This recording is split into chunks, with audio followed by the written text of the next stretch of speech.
बंदी छोड़ सतगुरु रामपाल जी परमेश्वर जी की जय हो।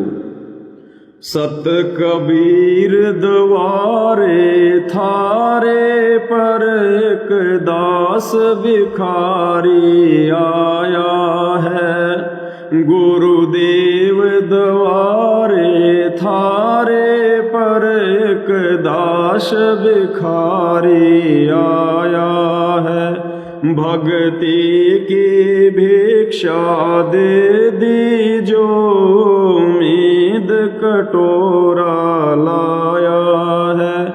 भक्ति की भिक्षा दे दीजो उम्मीद कटोरा लाया है। अंतिम क्षण तक, अंतिम श्वास तक हमने अपने गुरुदेव भगवान का भिखारी बन के रहना है। तज नरसी वाले ठाठ नहीं, मैं धन्ना जैसा जाट नहीं। तज नरसी वाले ठाठ नहीं, मैं धन्ना जैसा जाट नहीं। मेरी मोर धवज सी साठ नहीं, जिसने लड़का चीर चढ़ाया है। मेरी मोर धवज सी साठ नहीं, जिसने लड़का चीर चढ़ाया है। भक्ति की भिक्षा दे दीजो उम्मीद कटोरा लाया है। गुरुदेव द्वारे थारे पर एक दास भिखारी आया है। भक्ति की भिक्षा दे दीजो उम्मीद कटोरा लाया है। शेख फरीद जैसा तप नहीं, मेरा वाल्मीक जैसा जप नहीं।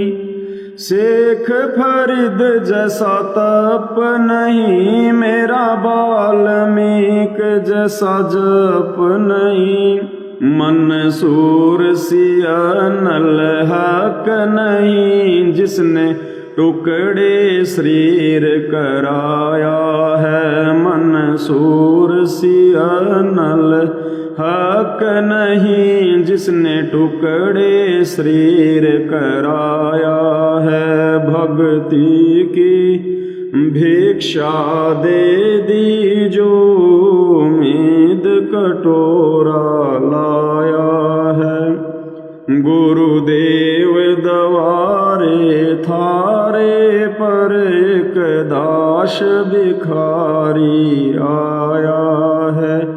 भक्ति की भिक्षा दे दीजो उम्मीद कटोरा लाया है। दूर जैसी आस नहीं, पर लाद जैसा विश्वास नहीं। धूरो जैसी आस नहीं, पर लाद जैसा विश्वास नहीं। मेरा मीरा जैसा रास नहीं, जिसने रो और नाच रिझाया है। मेरा मीरा जैसा रास नहीं, जिसने रो और नाच रिझाया है। भक्ति की भिक्षा दे दीजो उम्मीद कटोरा लाया है। गुरुदेव तुम्हारे चरणों में एक दास भिखारी आया है। भगवान तुम्हारे चरणों में एक दास भिखारी आया है। भक्ति की भिक्षा दे दीजो उम्मीद कटोरा लाया है। रंका बंका जैसा त्याग नहीं, मेरा बाजीद जैसा वैराग नहीं। रंका बंका जैसा त्याग नहीं, मेरा बाजीद जैसा वैराग नहीं।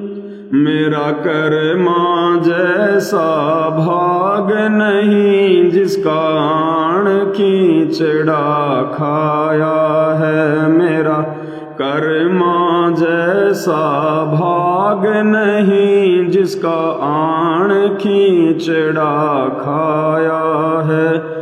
भक्ति की भिक्षा दे दी जो उम्मीद कटोरा लाया है। गुरुदेव तुम्हारे चरणों में एक दास भिखारी आया है। भक्ति की भिक्षा दे दी जो उम्मीद कटोरा लाया है। विदुर विदुराणी जैसा सम्मान नहीं, मैं सम्मन जैसा यजमान नहीं। विदुर विदुराणी जैसा सम्मान नहीं, मैं सम्मन जैसा यजमान नहीं। और सेऊं जो कुर्बान नहीं, जिसने शीस तोले खिलाया है। और सेऊं जो कुर्बान नहीं, जिसने शीस तोले खिलाया है। भक्ति की भिक्षा दे दी जो उम्मीद कटोरा लाया है। गुरुदेव तुम्हारे चरणों में एक दास भिखारी आया है। भगवान तुम्हारे चरणों में एक दास भिखारी आया है। भक्ति की भिक्षा दे दी जो उम्मीद कटोरा लाया है। मारकंडे जैसा ऋषि नहीं, सुख देव जो इंद्री कसी नहीं। मारकंडे जैसा ऋषि नहीं, सुख देव जो इंद्री कसी नहीं। ये माया भी मन में बसी नहीं, जब से ज्ञान थारा समाया है। ये माया भी मन में बसी नहीं, जब से ज्ञान थारा समाया है। भक्ति की भिक्षा दे दी जो उम्मीद कटोरा लाया है। गुरुदेव तुम्हारे चरणों में एक दास भिखारी आया है। भक्ति की भिक्षा दे दी जो उम्मीद कटोरा लाया है। अब भाई और बहनों, इसमें जिन जिन महापुरुषों के उदाहरण दे रखे ना, तो परमेश्वर आप और हमारे अंदर आधीनी लाने के लिए हमसे ये कहलवाना चाह रहे हैं कि हे परमात्मा, मैं तो तुच्छ दो कोटि का जीव परमात्मा, उन भक्तों के आगे, उन महापुरुषों के आगे परमात्मा घास के तिनके के बराबर भी नहीं हूं। अध्यात्म में, विश्वास में, भक्ति मार्ग में, दृढ़ता में, सुमरण में, जो आज से पहले आपकी शरण में आकर ऐसे ऐसी कुर्बानियां, ऐसे ऐसे बलिदान वो दे चुके हैं हमें अधीन बनाने के लिए। जबकि ज्ञान आधार से भाई और बहनों वो आत्माएं आप और हम ही थे। वो शिव शमन की भूमिका, वो मीराबाई की भूमिका, अर्जुन सर्जुन की भूमिका, मोर ध्वज ताम्र ध्वज की भूमिका, मंसूर की भूमिका, रामानंद जी की भूमिका, सर्वानंद की भूमिका, ये सारी भूमिकाएं आप और हम भाई बहनों से ही परमात्मा ने निभाई हैं। ये कुर्बानियां, ये बलिदान, ये परमात्मा ने पहले हमसे करवा लिए। इस कलयुग की पिछली पीढ़ी में हम करने के योग्य नहीं थे। इसलिए परमेश्वर ने उन कुर्बानियों के बदले तो आज आप और हमें शरण में लिया है। आज इस कलयुग के इस समय में, इस घोर कलयुग में, विषय विकारों के समय में आप और हम भाई बहन वो कुर्बानी, वो बलिदान नहीं दे सकते थे। इसलिए परमात्मा ने वो काम पहले करवा लिया और उसी भक्ति भाव समर्पण के बदले आज परमात्मा ने खुश होकर हमें मनुष्य जन्म देकर कलयुग की पिछली पीढ़ी में लाकर खड़ा कर दिया। जबकि ऐसी बात नहीं है कि हम वैसे नहीं हैं, परमेश्वर ने बना दिए। मार्कंडे जैसा ऋषि नहीं। अब मार्कंडे को इतना बढ़िया ऋषि क्यों बताया कि इंद्र की जो मुख्य जो पत्नी थी, जो पटरानी सची, वो भी मार्कंडे ऋषि के सामने आके नंगी होके डांस करने लग गई। उस समय उस जंगल में जितने भी छोटे मोटे साधु संत महात्मा तपस्या कर रहे थे, उसके रूप मात्र को देखने से विचलित हो गए, सबकी वीर्यपात हो गए, सब पागल हो गए, सबका धर्म कर्म भक्ति नष्ट हो गई थी। इतना उसका आकर्षण था, उसका तेज था, उसका नूर था, इतनी वासना थी उस शरीर में, बिल्कुल नंगी होके खड़ी हो गई थी। लेकिन मार्कंडे ऋषि डगमग नहीं हुआ। क्यों डगमग नहीं हुआ?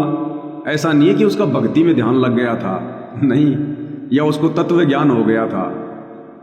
वो उस ब्रह्मलोक के नजारे देख रहा था, जहां पर उस इंद्र की पत्नी जैसी, तो जहां वो नजारे देख रहा था, जो औरतें देख रहा था, उनकी बांदियां थी। इसलिए उसको क्या देखता वो? उसको क्या देखता वो? अब बताओ, जिस भाई बहन को बढ़िया बढ़िया मीठा मीठा पका हुआ आम खाने को मिल रहा है, और यदि उसके सामने कोई बासी, कोई सड़ी हुई यदि कोई मूली ला के रख दे, वो उसकी तरफ देखेगा भी नहीं। और भूखा आदमी जिसके पास कुछ भी नहीं है और मूली खड़ी है, वो मूली उखाड़ के खा जाएगा कि बस मूली सब कुछ है, छोड़ेगा नहीं उसको। और जिसके पास में बाग बगीचा है, बढ़िया बढ़िया आम सामने टोकरी में रखे हैं, वो सड़ी गली मूली खाएगा क्या? तो ये स्थिति थी मार्कंडे ऋषि की। वो ब्रह्मलोक में जो नजारे देख रहा था ना, जो विषय वासना के, वो उस इंद्र के लोक से भी बहुत गुणा सर्वश्रेष्ठ थे, उत्तम थे। इसलिए उसकी तरफ उसका ध्यान नहीं गया और बाकी लोग उसको देखते ही पागल हो गए। तो ऐसी बात नहीं कि वो परम ऋषि हो गया, नहीं। चलो उस जन्म में तो उसने वो कारनामा कर दिया। उसने इंद्र की पत्नी की तरफ देखा भी नहीं, बोला हे बहन, ये बेटी तू क्यों आई है, क्या लेने आई है? और इतिहास बनेगा कि वाह जी वाह, मार्कंडे जैसा ऋषि, मार्कंडे जैसा ऋषि। लेकिन आज क्या दुर्गति हो रही होगी उसकी? आज यदि वो ब्रह्मलोक की साधना करने वाला, यदि वो ब्रह्मलोक में बैठा है, तो वहां पर क्या कर रहा हो? वो विषय वासनाओं में तो डूबा हुआ है, वो उन्हीं कुकर्मों में तो डूबा हुआ है। वहां वो तो होटल है। और यदि वहां से नीचे गिरकर यदि वो किसी और योनि में है, यदि मनुष्य योनि में है, तो गृहस्थी जीवन जी रहा होगा, बढ़िया उसने बच्चे पैदा कर रखे होंगे, तो कहां विषय वासनाओं से दूर हो गया। लेकिन आज आप और हमें ये तत्व ज्ञान देकर, नीर खीर का निवेरा करवाकर, और जिस प्रकार ज्ञान आधार से गुरुदेव ने भक्ति के माध्यम से भय पैदा करके आज जिस प्रकार से आप और हमारे को मार्कंडे बनाया है, निर्विकारी बनाया है, अब आप और हम, क्योंकि आगे तो जन्म होगा ही नहीं, तो इस जन्म में भी हम पाक साफ रहेंगे और अगला जन्म हमारा सतलोक में है। तो ऐसी बात नहीं है कि हम मार्कंडे जैसे नहीं है, हम मार्कंडे से भी कई गुना सर्वश्रेष्ठ हैं। इन तमाम आत्माओं के जो ये गुरुदेव ने उदाहरण दिए ना, ये केवल हमें आधीनी के लिए दिए हैं। जबकि वर्तमान कलयुग की पिछली पीढ़ी में जो गुरुदेव ने हमें जन्म दिया, भक्ति दी और साथ संगति से जोड़ दिया, ये महापुरुष तो कुछ भी नहीं है, कुछ भी। जो भक्ति धन आज आप और हमारे पास में है, जो गुरु की रजा आप और हमारे पास में है, अरे आज गुरु ने हमें अध्यात्म का मूल दे दिया। क्या उनको दिया था? क्या मार्कंडे को दिया, धर्मदास को दिया, मलुकदास को दिया, ध्रुव को दिया, प्रहलाद को दिया। जो भक्ति मंत्र आप और हमें दे दिए, जो रजा आप और हमारे ऊपर कर दी इस कलयुग की पिछली पीढ़ी में, जो मूल ज्ञान हमें दे दिया, जो शतलोक जानने का रास्ता दे दिया, क्या इन महापुरुषों को दिया? किसी को, एक को भी नहीं दिया। तो इनसे बढ़कर रजा आज आप और हमारे ऊपर है। और ये रजा क्यों हुई? क्योंकि आज आप और हम इन सबसे बढ़ के हैं। लेकिन फिर भी हमने इन महापुरुषों के सामने अपने आप को दो कोटि का जीव ही समझकर और इस भक्ति मार्ग पर लगे रहना है। धर्मदास जैसा भक्ति सेठ नहीं, जीवा दत्ता जैसी उण सेठ नहीं। धर्मदास जैसा भक्ति सेठ नहीं, जीवा दत्ता जैसी उण सेठ नहीं। मेरा पीपा जैसा ढेठ नहीं, जिसने दरिया बीच बुलाया है। मेरा पीपा जैसा ढेठ नहीं, जिसने दरिया बीच बुलाया है। भक्ति की भिक्षा दे दी जो उम्मीद कटोरा लाया है। गुरुदेव तुम्हारे चरणों में एक दास भिखारी आया है। भक्ति की भिक्षा दे दी जो उम्मीद कटोरा लाया है। अगर गुरुदेव भगवान आश्रम में बुलाकर अगर डीवीडी से नाम दीक्षा अगर दिलवाते हैं तो कोई दिक्कत नहीं है। अब हमारा बाप है, डीवीडी से दीक्षा लेके आशीर्वाद लेने जाएंगे, आशीर्वाद मिलेगा, नाम सुचारू हो जाएगा, ऐसी मन में कोई शंका करने की आवश्यकता नहीं है। अब जैसे भाई और बहनों, आज पूज्य गुरुदेव भगवान जहां शारीरिक रूप से हिसार जेल में बैठे हुए थे, लीला कर रहे थे परमात्मा, जो आज बाहर आए हैं। अब भाई और बहनों, परमात्मा की वाणी तो याद है ना, जहां जन से महिमा सुनूं वहां मैं गवन करंत, सो तो नगर अमान है जहां मेरे प्यारे संत। सतगुरुदेव भगवान कहां होते हैं? जहां सतगुरु की महिमा होती है। दास गरीब शब्द रस भोगी, ये परमात्मा खिंचा चला आता है, खिंचा रुक नहीं सकता ये परमात्मा। जहां इसकी सच्ची लगन से, सच्चे मन से, सच्ची नीयत से जहां इसकी महिमा होती है। तो आज की स्थिति क्या बताऊं?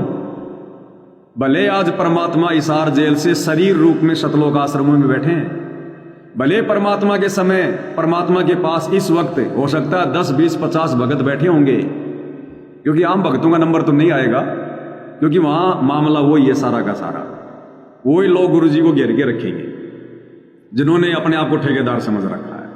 तो जितने भी मैन लोग होंगे, हो सकता है 150 लोग किसी बड़े से हॉल में इन्होंने जो बना रखा होगा, हो सकता है उनके बीच में गुरुदेव भगवान बैठे होंगे।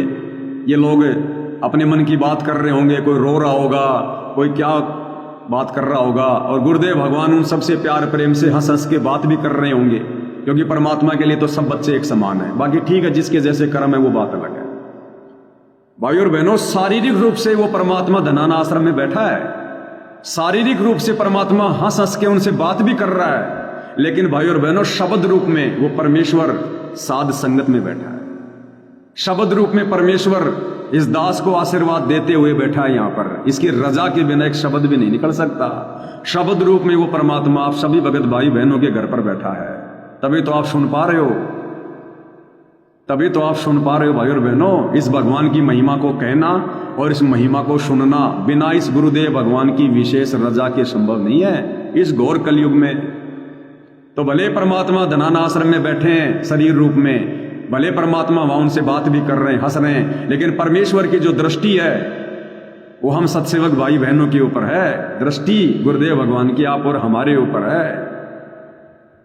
जैसे आप और हम अपने परमात्मा के बिना, खैर ज्ञान आधार है, थोड़ी दृढ़ता है, लेकिन फिर भी मन में आता है भाई और बहनों, बेचैन है कि काश हम भी आज अपने गुरुदेव के दर्शन कर पाते। ऐसी बेचैनी उस परमात्मा की भी है कि काश मैं इन आश्रमों में ना जाकर अपने बच्चों के पास जाता।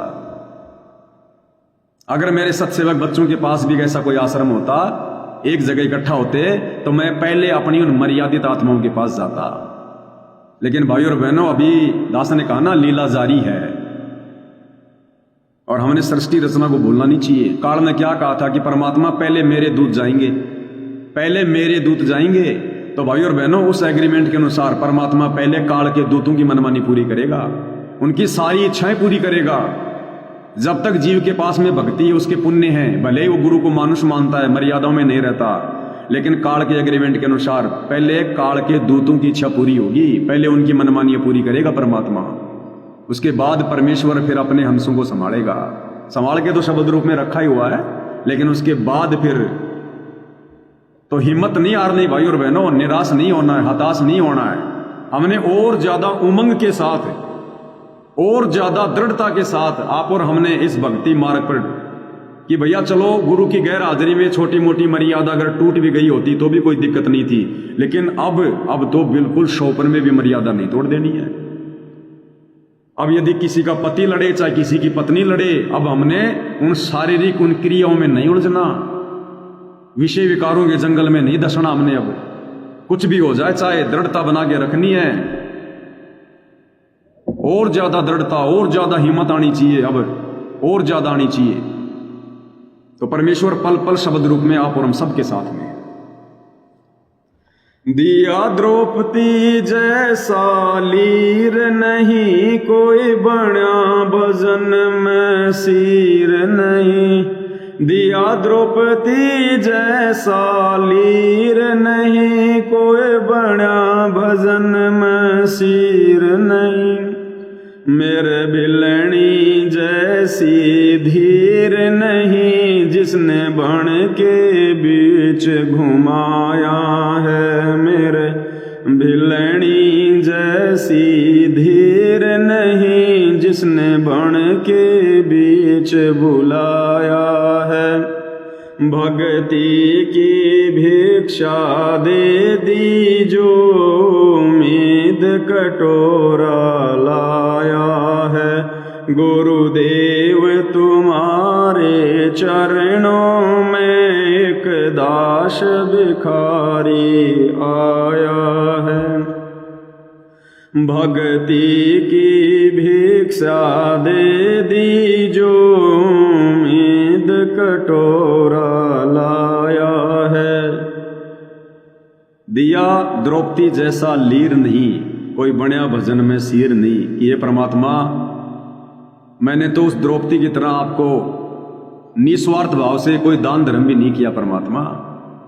और परमात्मा जिस प्रकार से उस द्रौपदी का भक्ति में सिर था, सिर यानी हिस्सा, ये परमात्मा मेरा तो उस प्रकार से भी नहीं है, लेकिन उससे कहीं ज्यादा इस कलयुग की पिछली पीढ़ी में आप और हमारा हिस्सा हो चुका है। और मेरे भिलनी जैसी धीर नहीं, धीर यानी धैर्य, क्योंकि भिलनी ने हजारों वर्ष तक श्री रामचंद्र जी का इंतजार किया, जंगल में हजारों वर्षों तक। अब भाई और बहनों, उस भिलनी से ज्यादा धैर्य आज आप और हमारे अंदर है गुरुदेव के आशीर्वाद से। अगर भिलनी को यह पता चल जाता कि तेरे से 100 किलोमीटर दूर तेरे रामचंद्र जी हैं, वो भिलनी झोपड़ी में रह नहीं सकती थी, दौड़ के चली जाती नंगे पैर। आज हमें पता चल गया कि हमारे से 200, 300, 500 किलोमीटर दूर हिसार जेल से गुरुदेव भगवान आ चुके हैं, लेकिन आज आप और हमने गुरुदेव की प्रेरणा से, ज्ञान आधार से अपने आप को धैर्य में रखा हुआ है, हमने रोक रखा है। देखो, संगत को तो बेचारी को डरा के धमका के पीला पर्चा निकाल के रोक रखा है कि गुरुजी का आदेश है कोई भी धनाना में नहीं आएगा। अरे क्यों नहीं आएंगे भाई? ये पीला पर्चा क्यों निकाला गया भाई? क्या तुम्हें संगत में विश्वास नहीं है? इसका मतलब आश्रमों से जुड़ी संगत में ज्ञान आधार नहीं है, संगत में विश्वास नहीं है लोगों का। अरे जो संगत बेचारी इतने दिनों से दान धर्म कर रही थी, आश्रमों में जा रही थी, इस उम्मीद पे बेचारी भक्ति कर रही थी कि गुरुजी आएंगे, गुरुजी आएंगे, कबीर गुरुजी आएंगे, पूछेंगे कुशलात, आदि अंत की सब कहूं अपने मन की बात।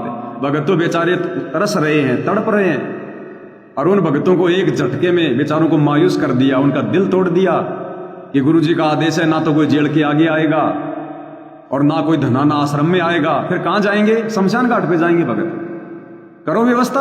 अब क्या हो गया? तुम तो कह रहे थे ना दुनिया का सबसे बड़ा आश्रम, दुनिया का सबसे बड़ा आश्रम, बस हो गए फैल। अपनी संगत को ही नहीं बैठा पा रहे, हो गए फैल, बस निकल गई हवा। झूठा प्रचार कर रहे थे। क्या गुरुदेव भगवान कहेगा ये कि मेरे बच्चे मेरे चरणों में ना आए? अरे वो परमात्मा तो 12 साल से भक्तों से भी ज्यादा वो तड़प रहा था अपने बच्चों को सीने से लगाने के लिए। भक्तों से ज्यादा वो परमात्मा जेल में बैठ के वो तड़प रहा था अपने बच्चों से मिलने के लिए। अगर किसी के माता पिता 12 साल बाद में अगर अपने बच्चों के पास में आएंगे जिनको छोटा छोटा छोड़ के गए थे, और कोई ये कह दे कि वो बच्चे नहीं आएंगे अपने माता पिता से मिलने, अरे वो माता पिता तो 12 साल बाद बच्चों से मिलने तो आएंगे, और उन बच्चों को डरा धमका के उनको रोक दिया गया। भाई और बहनों, काल के साथ एग्रीमेंट है परमात्मा का। इनका हर जुल्म सहेगा परमात्मा, इनकी हर मनमानियां सहेगा परमात्मा। और परमेश्वर गुप्त रूप में साथ संगति के माध्यम से अपनी आत्माओं को तैयार भी कर देगा। अरे ये भगत कोई आतंकवादी है क्या? अगर जज ने, अगर नियम और शर्तों के अनुसार अगर जज ने जमानत दी है, तो तुम ही लोग कहते हो चीख चीख के कि संत रामपाल जी के भक्तों जैसा अनुशासन नहीं, संत रामपाल जी के भक्तों जैसा किसी में अनुशासन नहीं। तो आने देते ना संगत को, अनुशासन तो है ही। कोई मर्डर करता किसी का, कोई मार देता किसी को। खूब लंबा चौड़ा बना रखा तुमने धनाना आश्रम, उन्हीं भक्तों के पैसों से तुमने आश्रम बनाया, और उन्हीं भक्तों को आज तुम अपने बाप के दर्शन करने के लिए मना कर रहे हो। वही मनमानियां शुरू कर दी तुम लोगों ने।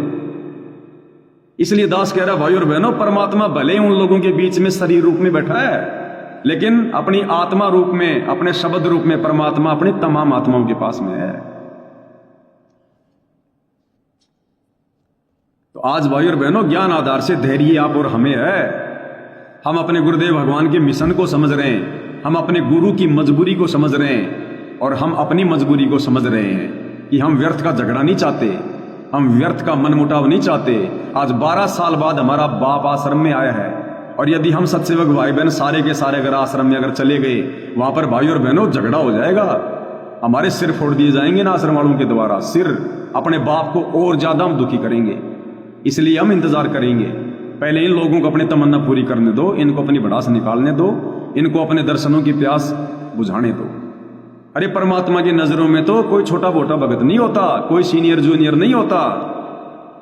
अब बेचारे वो दूर दूर के भगत जो उम्मीद लगा के जो बेचारे बैठे हुए थे, गुरु की आने की बेचारे खुशी में अपना काम धंधा छोड़ के भी बैठे हुए थे, गुरु जी आएंगे जाएंगे, उनको तो एक झटके में तुम लोगों ने मना कर दिया। और तुम्हारे रिश्तेदार, तुम्हारे आसपास के भगत, तुम्हारे जान पहचाने वाले भगत, उनको तुम लोग स्पेशल इनविटेशन दे के बुलाते हो। क्यों भाई? भगतों में भेदभाव क्यों कर रहे हो? तुम्हारे रिश्तेदार, तुम्हारे जान पहचान वाले, तुम्हें मोटा मोटा पैसा देने वाले, उन भक्तों को तो तुमने 400-500 की संख्या में, हजारों की संख्या में तुमने आश्रम में जमा कर लिया। वो कोई स्पेशल भगत है क्या? ये भेदभाव क्यों कर रहे हो भाई? अरे व्यवस्था तुम देखोगे क्या? 2 कोटि के जीव, अगर व्यवस्था बिगड़ जाएगी तो तुम संभालोगे क्या? अरे वो परमात्मा है, मानुष मत मानो। अभी भी गलती स्वीकार कर लो, परमेश्वर के चरणों में समर्पित कर दो, वो जैसा कहे वैसा करो, अपनी मनमानियां मत करो। ये पीले पर्चों का छोड़ दो अब ये तानाशाही फरमान।